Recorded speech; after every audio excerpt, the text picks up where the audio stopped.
Hello दोस्तों। तो ये है आपका एएलपी का जो आज एग्ज़ाम हुआ है 13 फरवरी को, है ना। तो उसमें मैंने आपको सब कुछ बता दिया है कि क्या क्या आया है मैथ में, और ये जीएस के और साइंस के जो क्वेश्चन थे। मैंने इसमें सारे के सारे क्वेश्चन लिख दिए हैं जो आज की शिफ्ट में पूछे गए हैं, फर्स्ट शिफ्ट में। ठीक है, तो चलिए फिर मैं बता देता हूँ आपको। ये रहे। तो मैथ में जो पहला क्वेश्चन है वो मध्यानुपात अनुपात से आया है। ठीक है, और सेकंड क्वेश्चन बहुलक से।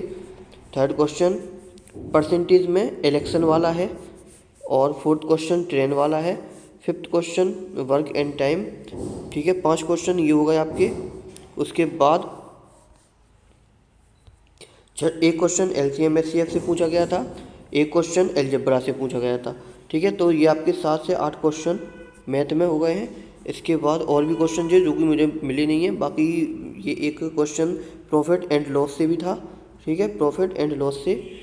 ठीक है, चलिए तो इसके बाद नेक्स्ट क्वेश्चन अब ये रहा, जो कि साइंस एंड और जीके से क्वेश्चन पूछे गए हैं। वो ये रहे कि उल्लास नव भारत साक्षरता कार्यक्रम के तहत भारत का तीसरा पूर्ण साक्षर राज्य कौन सा है?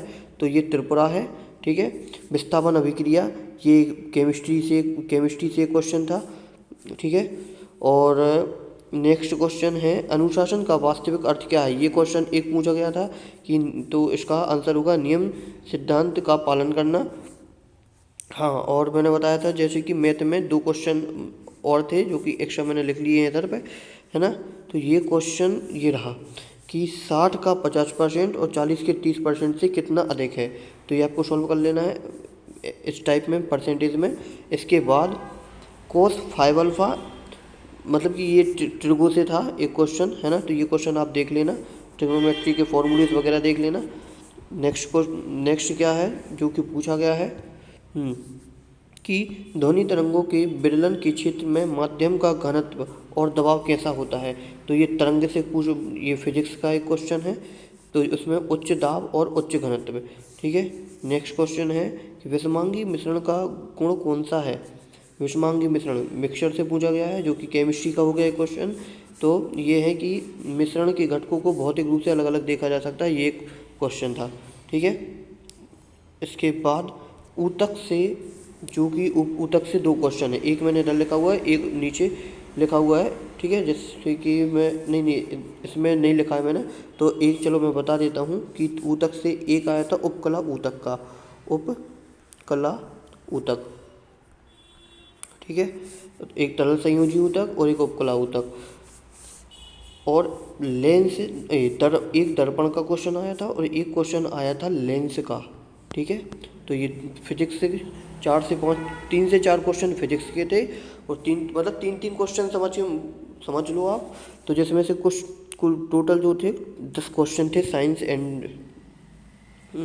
से।